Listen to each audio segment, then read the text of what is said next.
Naimbag Rabii Cordillera, ito ang programa kung saan ating pinag-uusapan ang mga bagay na mahalaga para sa mga kabataan. Siya ni Clint Isvantutanes, Daituiti, Dadad para sinan Inungan, a youth-oriented podcast of the Philippine Information Agency, Cordillera.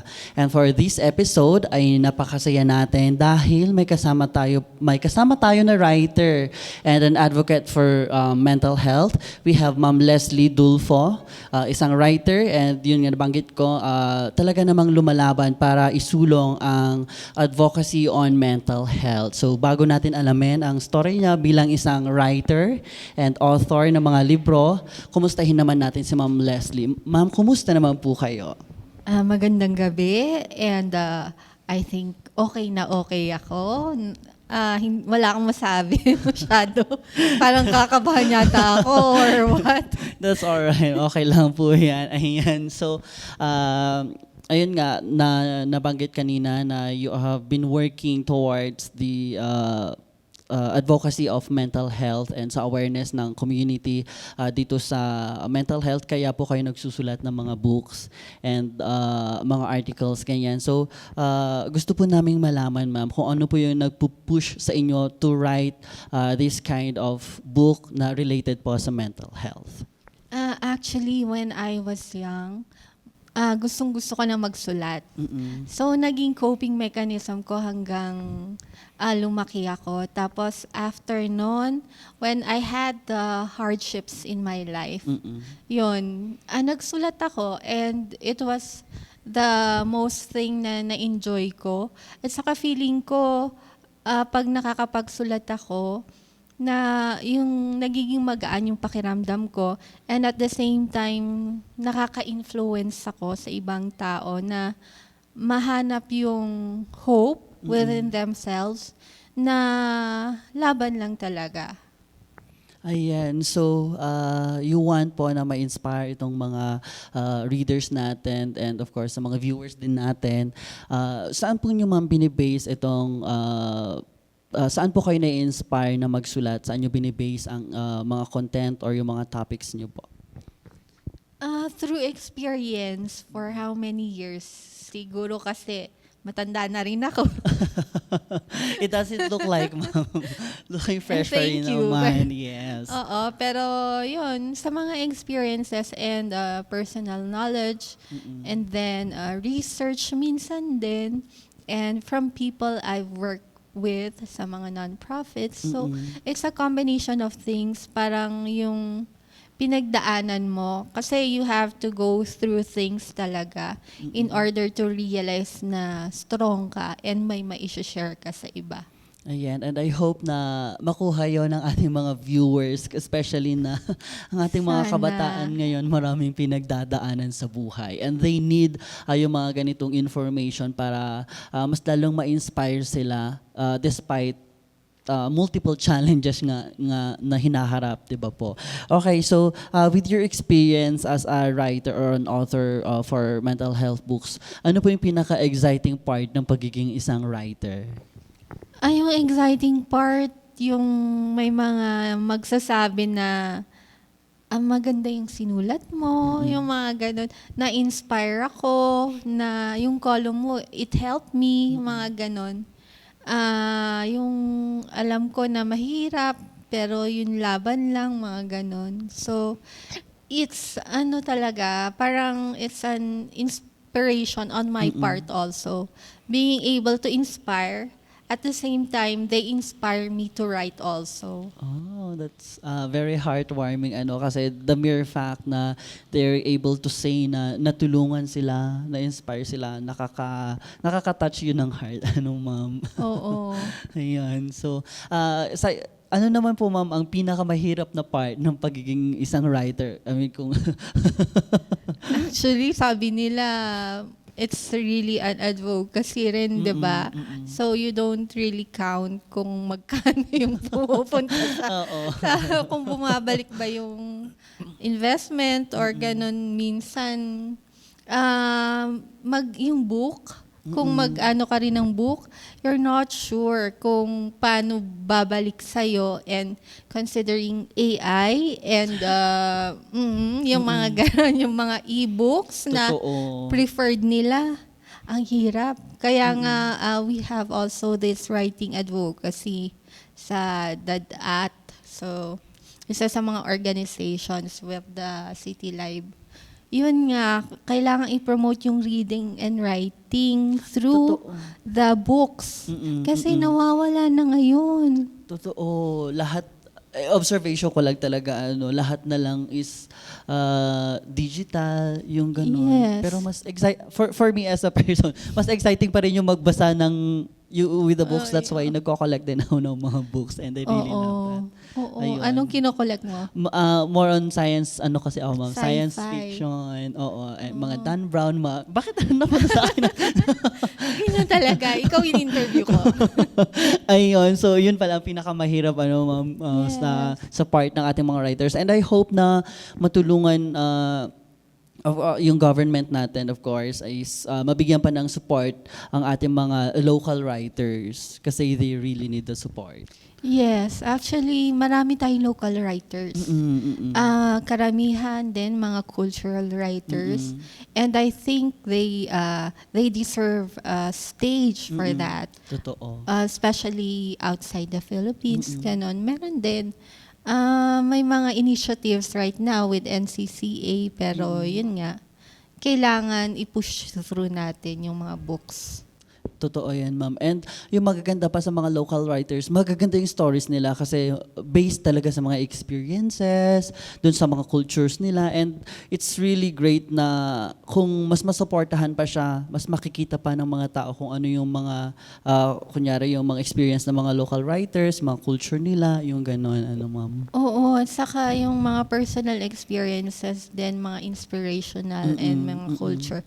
Actually, yung variation ng writers natin sa local, maganda, napaka-inclusive. Totoo. And exciting yan pag na-mainstream talaga siya sa hindi lang sa media. And we hope na sa ating mga viewers, ayan, support natin ang ating mga local writers. Ngayon naman, ma'am, doon naman sa sa pagsusulat nyo, when it comes to mental health, ma'am, paano po yon? Bakit po mental health ang isa sa mga major na sinusulat ninyo? There was a time in my life that I went through a hard time na I was diagnosed kasi in 2007. So sabi ko na nga, matagal na yon, kaya guess my age. So 2007, I was diagnosed with schizophrenia. And then ngayon, I have a diagnosis na schizoaffective disorder. So sa mental health, I tried a lot of coping mechanisms. So, isa sa writing na pinakagusto ko.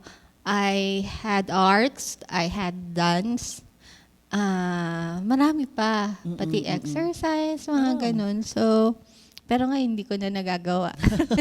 I had running, I do walk. So, minsan music helps. So, I tried a lot of coping mechanisms and strategies. So, yun yung nagbigin yung journey ko sa mental health. Kasi that time wala pa yung information about mental health, 'di ba? Totoo. Anong year pa lang yun. Oo. Unlike ngayon, kaya nga sabi ko swerte yung mga young people ngayon. Kasi ngayon parang nagiging isang na din siya, major discussion and nagkakaroon na nga ng mga programs to support itong ating mga people who are experiencing these kinds of challenges, and I hope na mas mapalakas pa siya kasi aminin natin, there are still these people who doesn't siguro acknowledge na this kind of issue is present, ma'am. Yes, kasi sinasabi nila it's just a mere parang nasa mind mo lang na wala yan, praning ka lang. Malalagpasan mo din yan. May mga ganon kasi it's not really true, parang ganon. Pero parang kaya kami lumalabas is that to tell everyone na it does exist. And kahit it exists, pwedeng lumaban at saka mag-continue to live probably a normal life or a better life. Yung ma-manage yung mga symptoms and then become who we really are.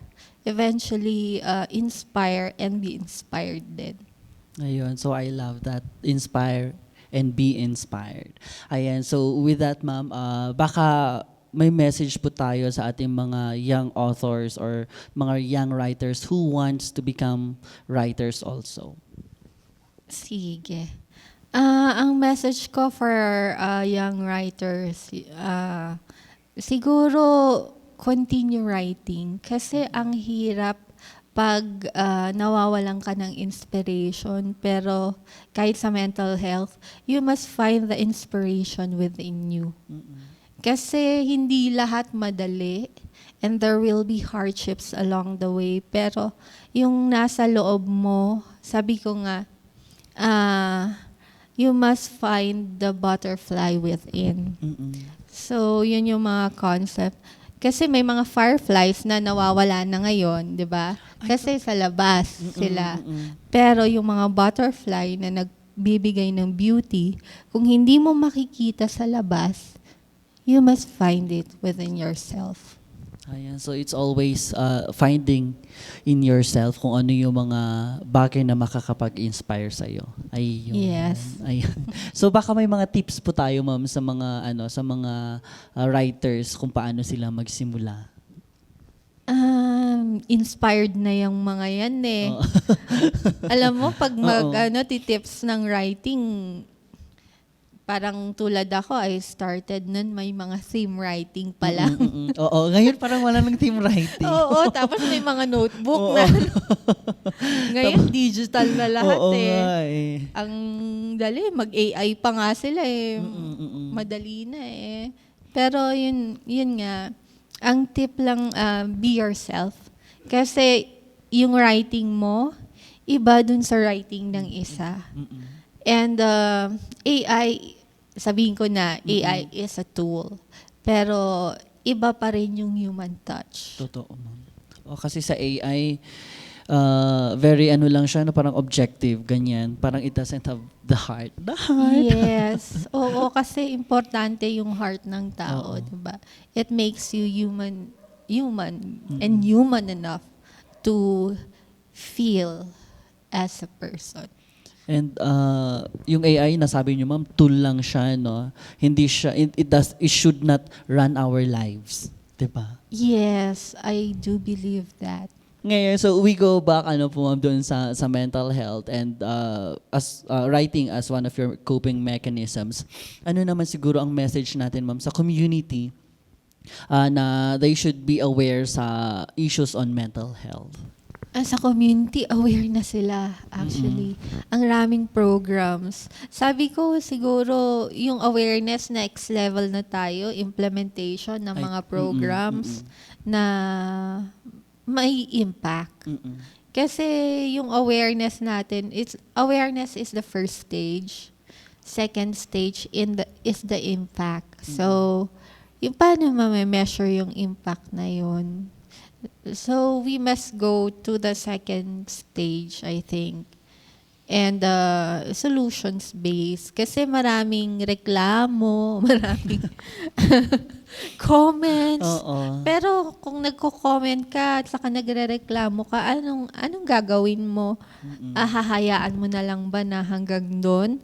Dapat, kung mag-comment ka o magreklamo ka, magbigay ka ng solusyon. Kasi hindi pwedeng magsasabi ka na lang magsasabi. Yung sa Ilocano, sa o ka nga sa o. Isugarod mo. Pero yun, di ba? So you must provide the solution and everyone has a role to play. Ayan. So, with that, ma'am, ano naman po siguro pwedeng i-hope natin sa government to do more para sa ating mga taong may pinagdadaanan nga po sa mental health?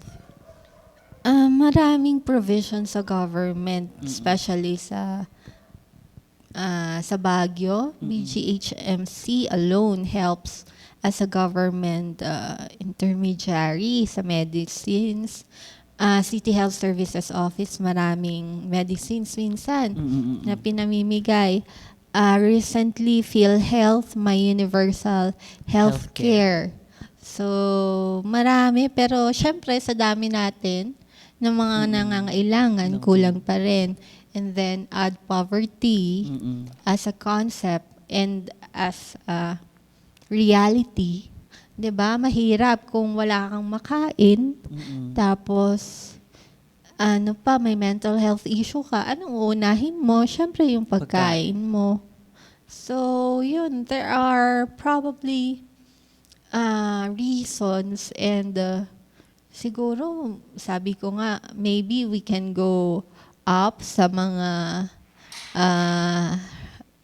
law and acts, parang ordinances. Sana ganon. Pero I don't know with everything happening with the Philippines kung anong priority nila. Pero priority nila ang mental health, 'di ba? Third priority yata if I'm not mistaken sa SONA. So, ayun. There are a lot of things to consider. Sa dami ng pinagdadaanan natin ngayon, dagdag mo pa itong bagyo, ano? Oo nga, Nasi-shift si lahat Bagyong ng Mars. focus. Sunod-sunod yun, ma'am, tatlo na magkakasunod. And we hope na makayanan ito ng ating government. And of course, they also need the support of the mga taong bayan. Oo, kasi it's not a one-man's team talaga. And through experience din, hindi kaya ng isang tao yan. Ayan, so we go back ma'am sa experience niyo po. Going through ito nga po na sa issue na ito, paano po kayo naka-cope up? Pumunta po ba kayo sa BGHMC? Ano po yung mga support na na-receive niyo po sa ating government? I did sa BGH nung una nagpa-diagnose ako. Kasi yun talaga ang hirap na yung ma-experience yung pinagdaanan ko kasi I had hallucinations noon. So, tapos feeling mo, yung mga naririnig mo, yun na yun, totoo yun. Kaya hindi kanya sasabihan na kailangan mong magpagamot, ganun. Hindi mo maiisip yun. Pero yun, kailangan pupunta ka sa BGH na kusa, ganon, sa mga providers. So, I went there, pero parang sinabi lang nila na hindi nila ako pinilit, pero nag-oo ako. Pero hindi ko alam kung bakit ako nag-oo. Ayun. Tapos, after that, yung experience ko, my mother took care of me. Kasi, ultimong pupunta ka sa CR, kailangang naka-open yung door para makita ka in Iba case din talaga something. ang mother's love. Oo, sobrang grabe din yun. Pero syempre, iba rin yung pag-aaway namin. Parang may mga ganong issue din kami. Pero, yun, yung family. Pero syempre, wala namang perfect family. May mga... Ayan, alam nila sa mental health din yan. So, yung support system. Support system. Oo, plus yung coping strategies na tinatawag. It all helps. Tapos yung pag-find mo ng hope within yourself. Yung araw-araw na, sabi ko nga yung isang kausap ko, sabi niya sa akin, bakit daw ang talino ko? Kasi na-determine ko kung nakabalik ako sa parang tamang pag-iisip. Sabi ko, hindi naman talino yun. Parang kinonvince ko lang yung sarili ko na, is it true yung mga nangyayari? Tapos, yung mga naririnig ko, totoo ba? Tama ba? Kasi when you have the values within you, madadetermine mo talaga kung tama o hindi. So, yun yung mga isang naging groundwork ko kung saan talaga ako pupunta. It helped me. And the faith, I always believe na yung faith na yun, it may be in something, or it may be in God, or anything, as long as it helps you, go for it. Wag lang yung healthy, yung unhealthy, di ba? Wag na yun, Wag na yung mga please. patagay, ganyan. Mas malala pag Oo. pag yun. Ayun, so grabe din pala ma'am napagdaanan ninyo, and it only shows na hindi siya one-man team talaga. Oo, hindi mo rin kakayanin pag mag-isa ka lang din eh. Kasi you have to have someone to help you. Pero yun nga, mahirap din kasi maghanap.